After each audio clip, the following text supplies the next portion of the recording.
Mueller was the titular head of the he was the one chosen, and it was his responsibility to select the team of prosecutors, which he did.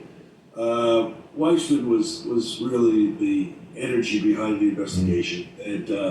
although in the end, Weissmann was pushing very hard for the report to talk about Russian collusion, and Mueller put his foot down and overruled Weissmann, said that we didn't prove it.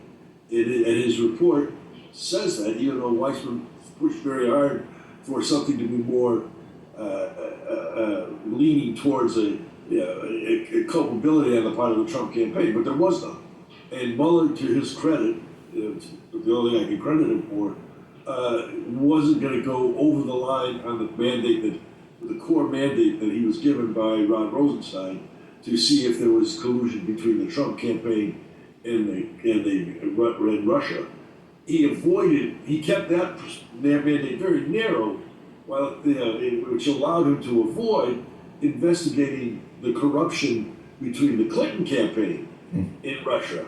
and Ukraine and foreign nationals, which was evident to him at the time, but he justified not looking at it because that was not what he was charged with. Although when he came after me, he went after events in my life that went back 25 years, none of which was covered by his mandate, but he found a basis because of Weissmann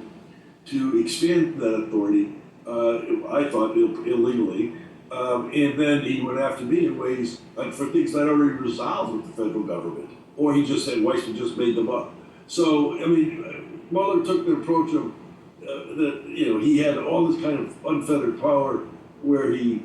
wanted to expand his investigation, but in the end, when he could find nothing on the core mandate of Russia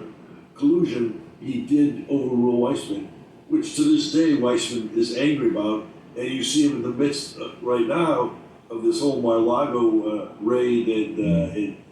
presidential records and archives situation with the Department of Justice. You'll see Weissmann in the news a lot, sort of sending his messages to Merrick Garland of why Trump is guilty of serious crimes and needs to go to jail for violations of the presidential archives law.